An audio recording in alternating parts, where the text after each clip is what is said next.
Hello guys, I am Mutsusi Kiarabile, the tutor for BMAN 311.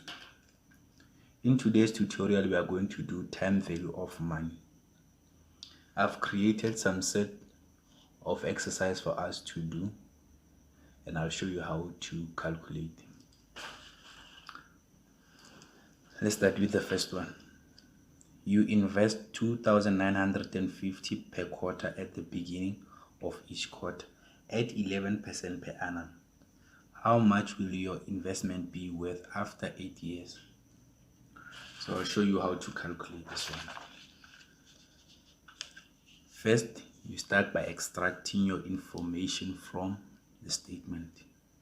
You have your present value, your interest, and the number of years.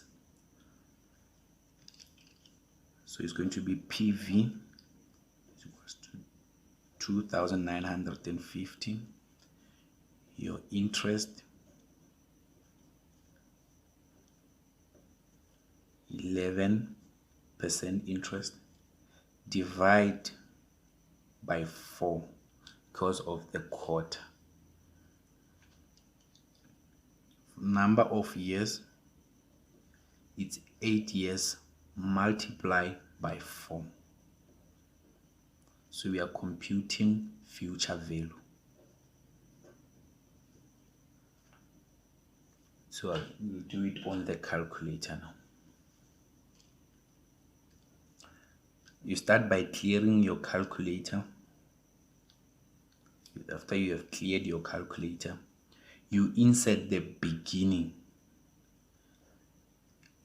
Second function, beginning.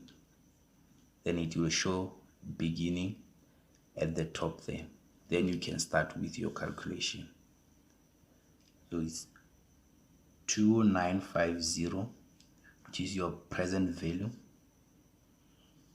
11 divided by 4 is equals to your interest. 8 times 4 is equals to number of years. Then you compute future value. Your future value is 7028,14.